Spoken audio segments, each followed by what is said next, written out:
Bonjour à toutes les combattantes et combattants de l'IDPS.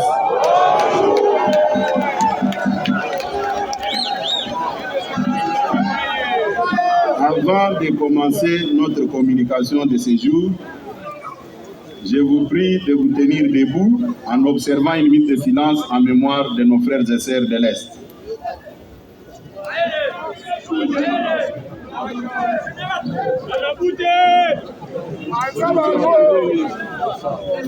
Ok, merci. Mise au point de l'Union pour la démocratie et le progrès social du 20 juillet 2022. Le lundi 18 juillet 2022, M. Jean-Marc Abound, député national élu sur la liste de l'IDPS, ancien secrétaire général et président par intérim de l'IDPS Tshisekedi, récemment exclu du parti pour, entre autres, détournement de plusieurs millions de cartes de membres.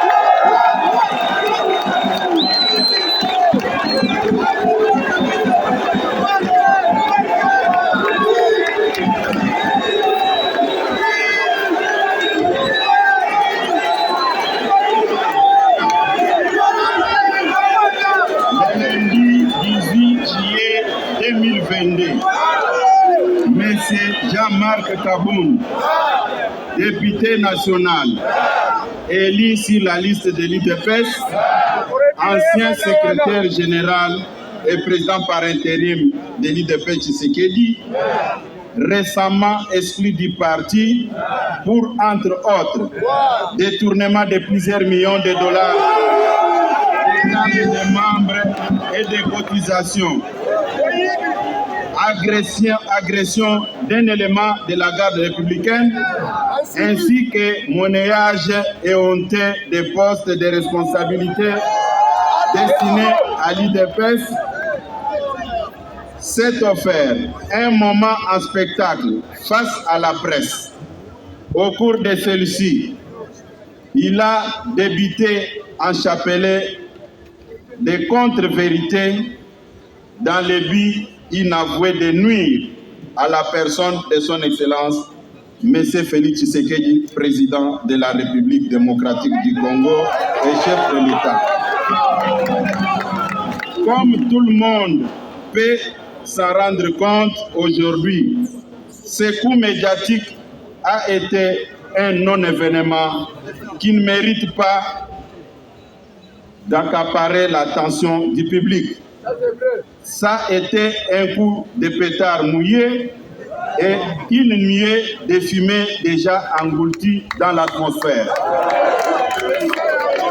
L'Union pour la démocratie et le progrès social IDPS Tshisekedi en sigle a suivi ces déclarations qu'elle considère comme injurieuses, diffamatoires et séditieuses, dirigées non seulement contre les partis, mais aussi contre son Excellence, Monsieur le Président de la République.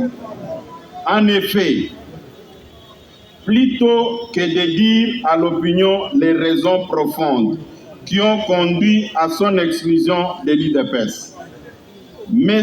Jean-Marc Abound, un homme frustré, a volontairement choisi d'extérioriser ses frustrations en débitant des mensonges dans le but de distraire et détourner l'opinion nationale dans son élan de la mobilisation et de solidarité avec nos forces armées engagées sur les champs de bataille sous le leadership du commandant suprême des forces armées et de la police, son Excellence, Monsieur le Président de la République, Félix Tshisekedi Tshilombo, et sur les partis IDPS qui lui a tout donné. Dans les lignes qui suivent, nous vous exposons la personnalité de M. Jean-Marc Abound pour vous permettre de comprendre sa vraie nature, qui justifie tous les faits et actes passés et présents, avant de révéler et de tordre les cous à ces contre-vérités avec chiffres à l'appui. Les vraies raisons de l'exclusion de M. Jean-Marc Kabound de l'IDPS, poussé par la folie du pouvoir, les malins de Jean-Marc Kabound ne s'étaient jamais empêchés de s'ériger en justicier qui non seulement s'est donné l'audace d'interpeller les gens, mais aussi infliger, sans titre ni qualité, des châtiments corporels à ses victimes. Il ne se gênait pas de confisquer les biens d'autrui, dont les carrés miniers et autres biens matériels.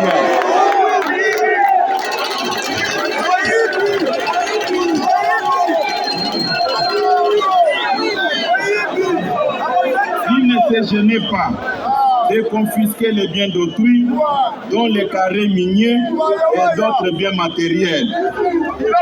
Il se réclamait d'être héritier de Tshisekedi. Tous les combats menés par Étienne Tshisekedi, il ne s'est jamais octroyé les biens d'un paisible citoyen. À titre d'exemple, au mois de novembre 2021, Sieur Jean-Marc Kabound avait ravi les carrés d'un paisible citoyen congolais sans juste motif. C'est à la suite de plusieurs interventions lui faisait comprendre que son comportement ne reflétait en rien l'esprit tshisekédiste et notre idéologie socialiste. Que cette mine a été restituée à son propriétaire, provoquant la sainte colère de Jean-Marc, ce comportement barbare et immoral. Mais son comportement barbare et immoral ne discréditait pas seulement son auteur, mais aussi le parti qui se trouvait par ce fait mis en marge de l'idéal de l'état de droit prôné par nos pères fondateurs qui avaient consenti d'énormes sacrifices et payé l'effort de leur vie pour sa matérialisation. Sans devoir énumérer toutes les antivaleurs qui ont caractérisé sa gestion calamiteuse de notre formation politique, dont notamment enrichissement personnel rapide et sans cause, insolence et la délinquance politique, ainsi que les manipulations tribales au sein du parti. Les derniers méfaits visibles et connus de M. Jean-Marc Kabound, qui lui a valu l'exclusion de l'IDPS, n'est pas une quelconque contradiction idéologique ou politique avec le chef de l'État, Félix Tshisekedi. Moins encore avec les instances du parti dont il assurait personnellement de manière autocratique la direction, mais plutôt sa délinquance qui l'a conduit à humilier publiquement par le canal de ses gardes du corps un membre de nos forces armées, plus précisément un élément de la garde républicaine. Ayant étalé constamment son immoralité sur la place publique, son incapacité à vivre dans la société des personnes civilisées et son refus de se soumettre aux valeurs de la social-démocratie, l'IDPS avait choisi de chasser Sieur Jean-Marc Kabound de ses rangs pour préserver les acquis de sa vie.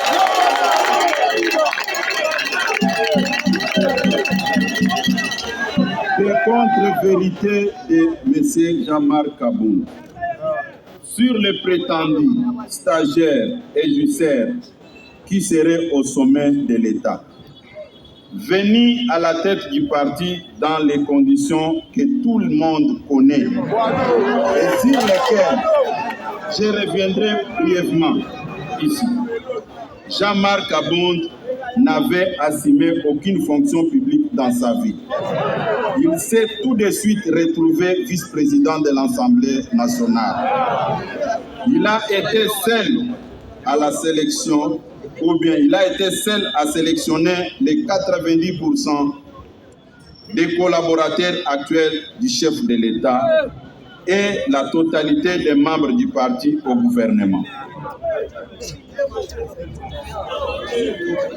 À les qualifier des stagiaires, soit qui les avait sélectionnés à dessein pour nuire au mandat de l'UDPS et de son Excellence, Monsieur le Président de la République, à la tête du pays. Soit qu'il était lui-même d'une incompétence caractérisée, qu'il ne les avait pas su stagiaires. Lorsque Sier Kabound parle des jussaires, il faut qu'il précise s'il ne s'adresse pas à lui-même. En une année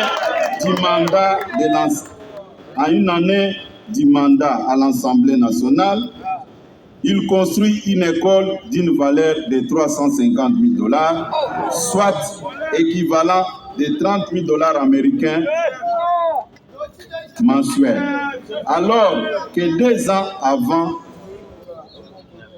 M. Kabound n'avait pas un trait de vie que nous avons vécu ces derniers jours.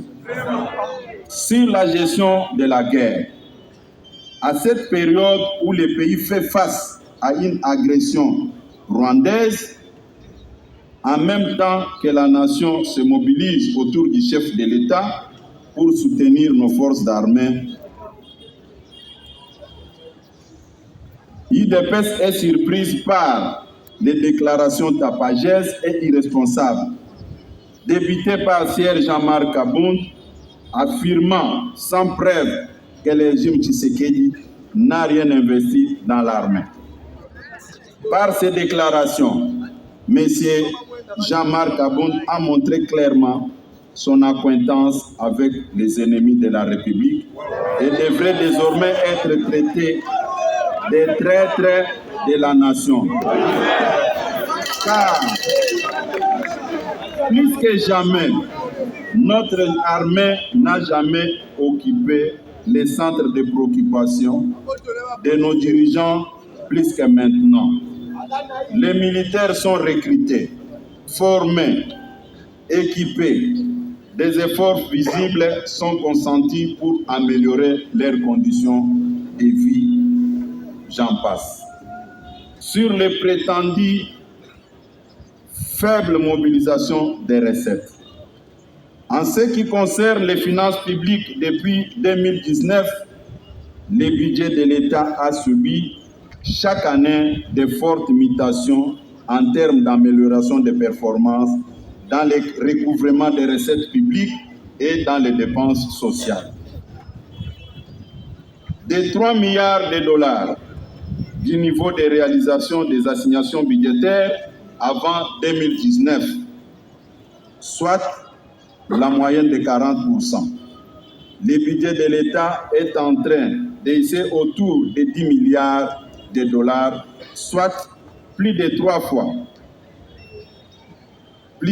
fois de la situation de 2018, avec une mobilisation dépassant largement 100% de prévention dans un contexte de récession mondiale liée notamment au Covid-19 et la guerre en Ukraine.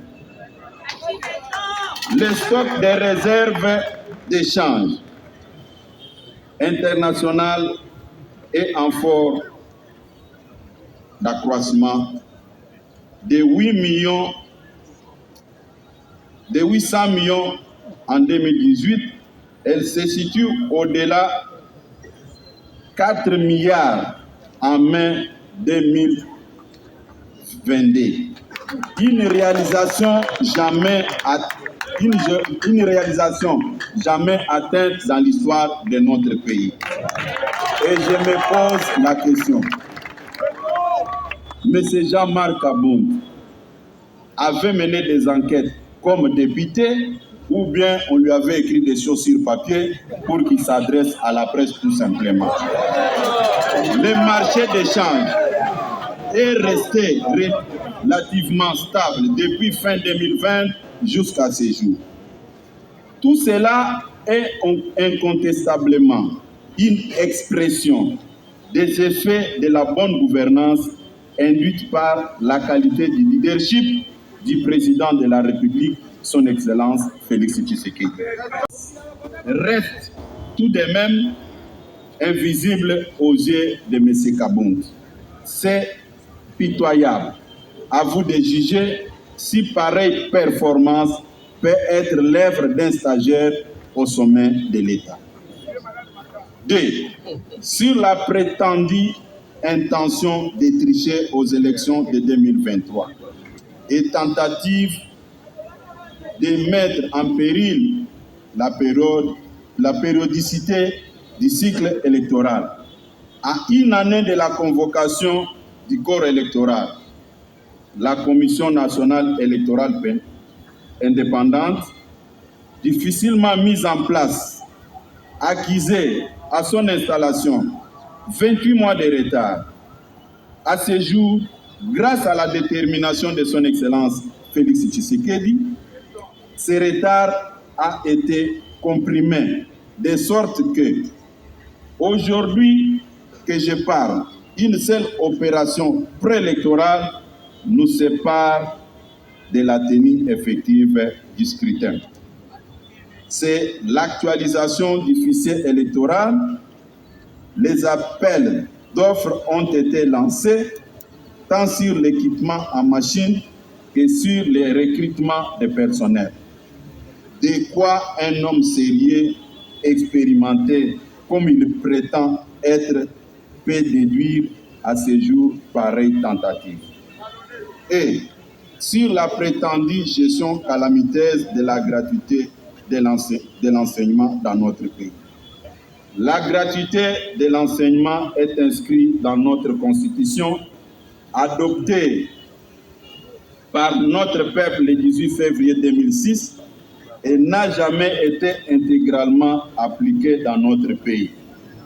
Promesse de campagne du chef de l'État, la gratuité de l'enseignement est à ce jour effective. Parmi ces effets, on peut citer notamment la révision à la hausse des salaires de base de tous les enseignants, l'alignement et paiement de plus de 250 000 enseignants restés nouvelle unité. Certains depuis plus de 30 ans, l'octroi des indemnités de transport et de logement aux enseignants des chefs-lieux de province, l'octroi des primes de bourse à ceux des territoires, ainsi que le paiement des primes de la gratuité aux enseignements du primaire. Par conséquent, le salaire d'un enseignant est passé de 168 728 francs congolais à 381 577 francs congolais, soit une augmentation de 126%. F. Sur le dossier RAM, registre des appareils mobiles, a été institué dans notre pays par le décret du Premier ministre numéro 012/15 du 20 février 2012. À cette époque, Tshisekedi était dans l'opposition. C'est pourquoi, avant de s'adresser au public, il faut mener des enquêtes et amener des chiffres. Et ce sont des chiffres qui peuvent parler au lieu de laisser des plumes pour rien.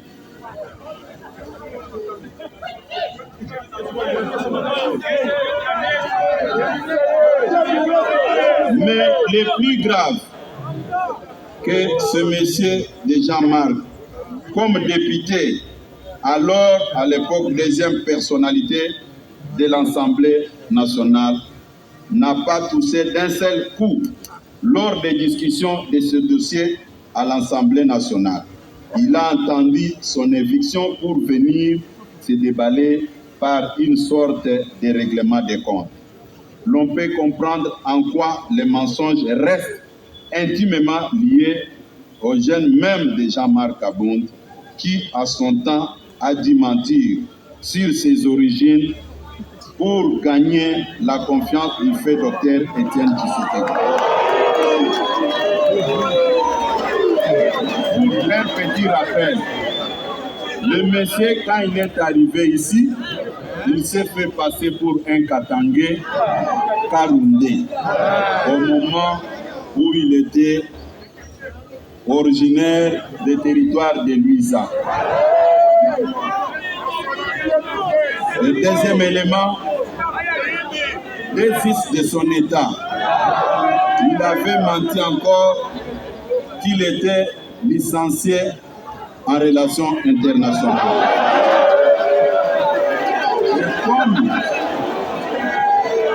Et comme il y a un adage qui dit, vous pouvez tromper tout le monde, pas votre propre conscience. Après avoir compris qu'il ne pouvait pas rester dans cette logique des faussaires, c'est comme ça qu'il était obligé de reprendre le chemin de l'université pour aller se faire inscrire à l'ILK. Des réalisations dans le secteur des droits de l'homme. Depuis l'arrivée de son Excellence Félix Tshisekedi au sommet de l'État, il n'y a aucun homme politique, aucun détenu politique sous ces régimes qui croupissent encore en prison. Il n'y a aucun exilé politique. La preuve en est que lui-même s'est permis d'insulter du début à la fin le président de la République. Il dort calmement dans sa maison, construite dans des conditions que tout le monde connaît. Et les images de son speech étaient diffusées sur la chaîne nationale. C'est-à-dire, la démocratie se porte bien en République démocratique du Congo. Sur le plan diplomatique, retour de la RDC dans le concert des nations. Le leadership de son Excellence Félix Tshisekedi était confirmé lors de sa prise de fonction au sommet de l'Union africaine. Aujourd'hui, il préside la CAC que tout le monde connaît. De telles réalisations ne pouvaient pas pousser un monsieur qui réfléchit de l'échec sur le plan diplomatique. Plusieurs conflits, plusieurs dossiers ont été traités. On trouvait même des réponses sous le leadership de Félix Tshisekedi à la tête de l'Union africaine. D'autres réalisations au niveau de la fonction publique que j'allais oublier. À titre d'exemple, un huissier retraité pouvait toucher 8 000 francs congolais par mois. Avec Félix Tshisekedi, ce salaire est passé de 8 000 francs à 87 000 francs. Un directeur chef de service retraité pouvait toucher 12 000 francs par mois. Et aujourd'hui, le salaire est passé de 12 000 à 120 000 francs congolais. C'est-à-dire de 300% à 800%. Cette majoration ne dit rien devant M. Kabound.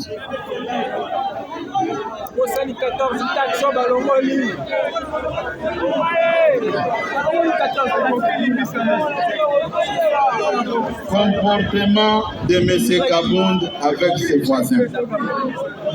La politique de bon voisinage que tout le monde prône n'avait pas de la place chez M.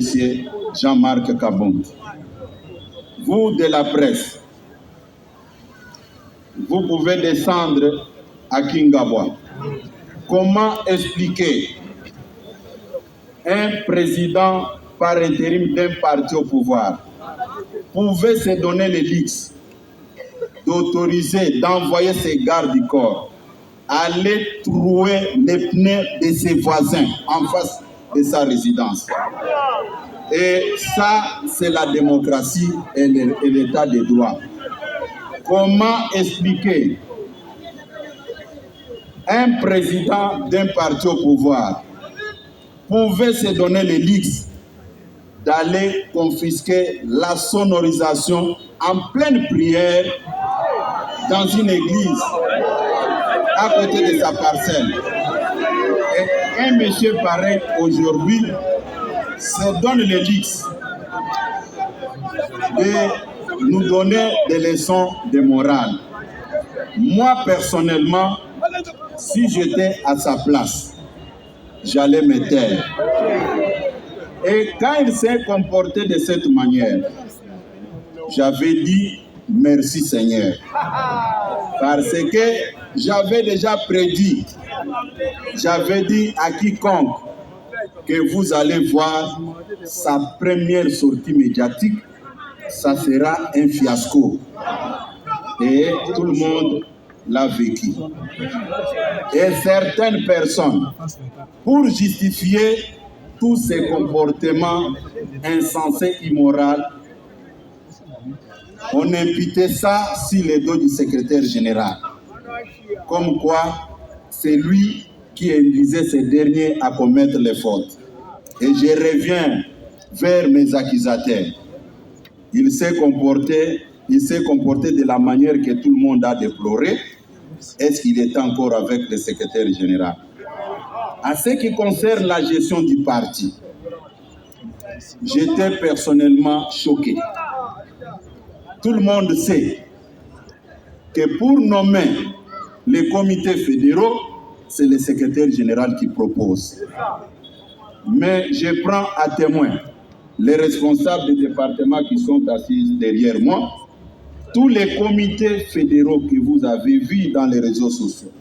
Est-ce que c'était l'œuvre du secrétaire général ou encore moins l'œuvre du département de l'organisation? La réponse est non.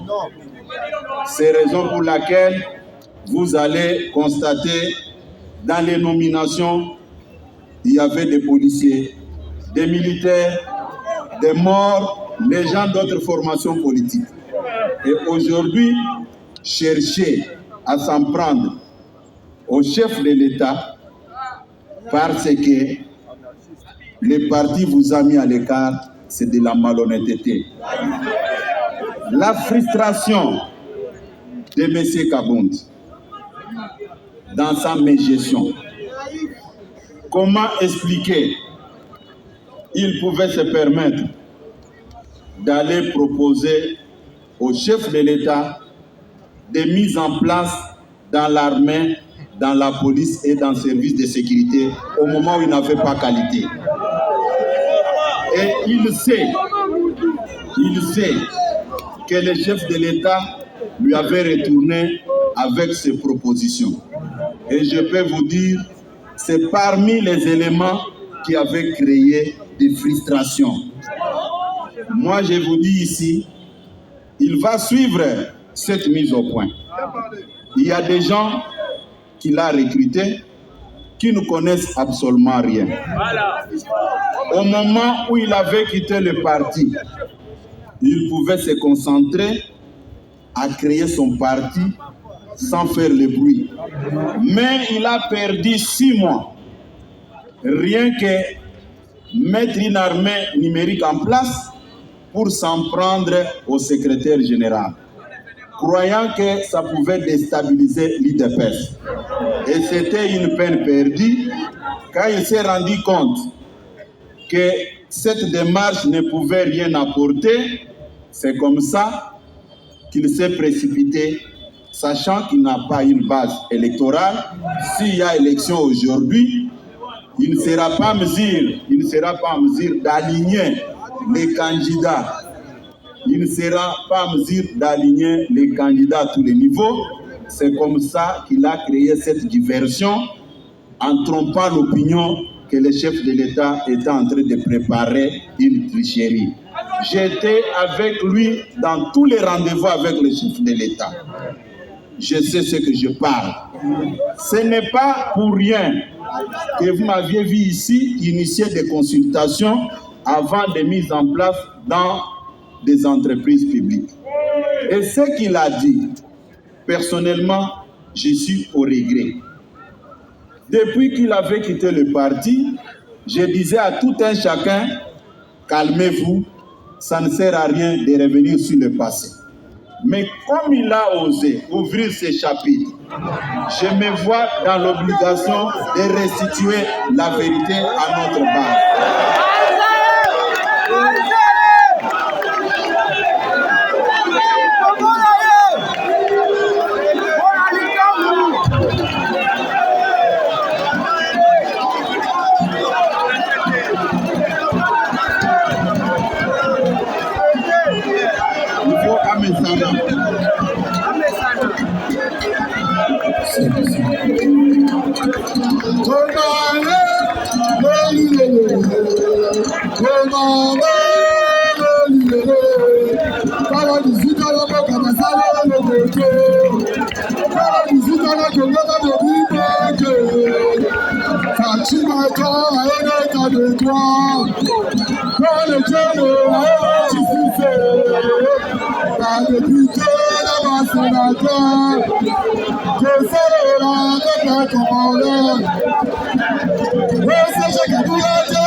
Ok, merci beaucoup.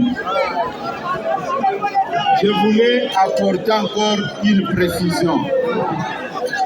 S'il vous plaît, quand j'évoquais les problèmes de mise en place au niveau de nos fédérations, je voulais apporter une précision de taille.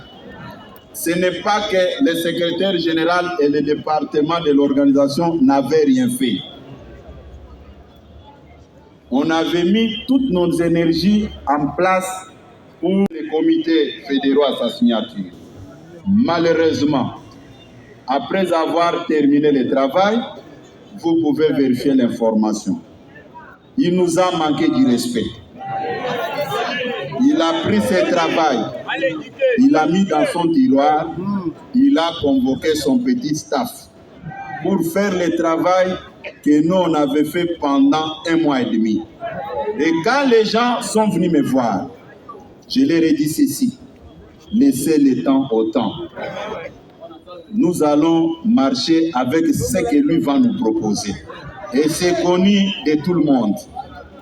Un jour, un de mes adjoints est revenu d'une mission. Il est là, le secrétaire général adjoint de OBJ.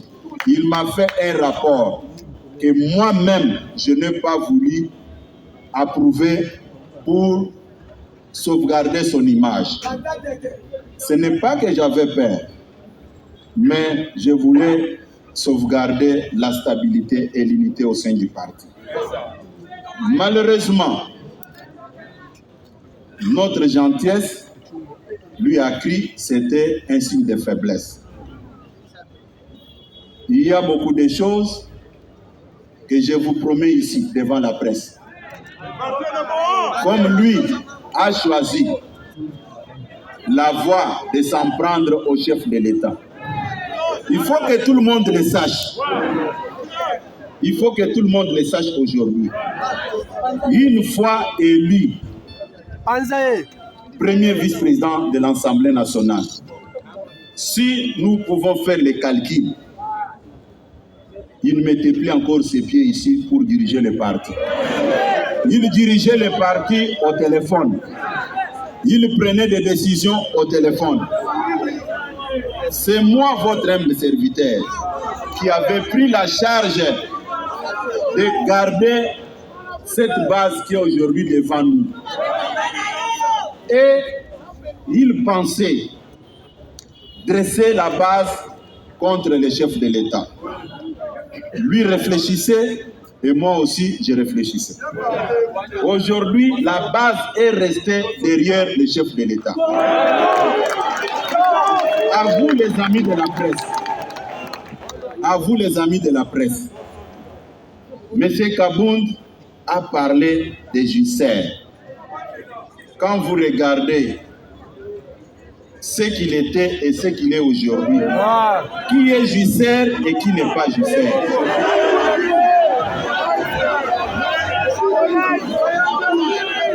Chers amis de la presse, là où moi je n'étais pas d'accord avec vous, M. Kabound s'est permis de vous importuner.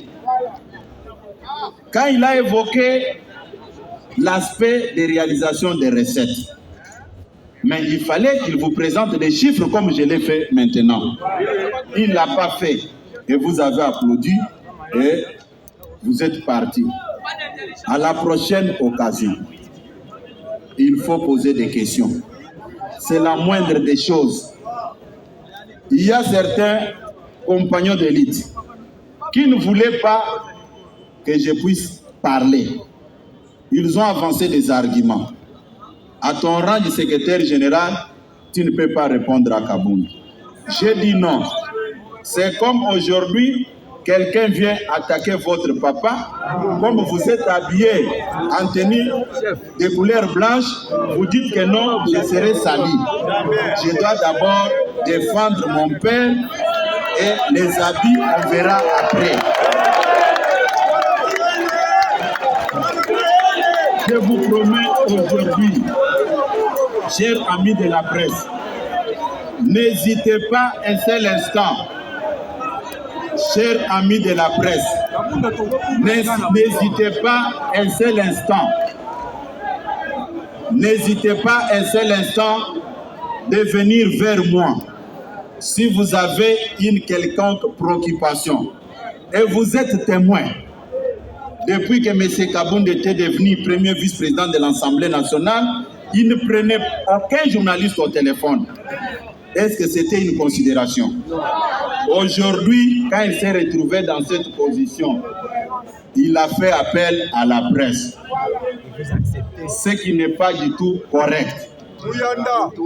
Pour ne pas vous prendre beaucoup de temps, retenez une chose. Il y a dans la vie ce que l'homme ne peut pas récupérer. La parole que vous sortez dans votre bouche et le temps perdu. Je pense nous avons dit l'essentiel. Ceux qui ont des questions, nous sommes à votre disposition pour répondre. Si vous constatez que la matière a été bien transmise, vous allez me libérer calmement et partir. Si vous n'êtes pas satisfait, je suis à votre disposition pour répondre à toutes sortes de questions. Merci beaucoup.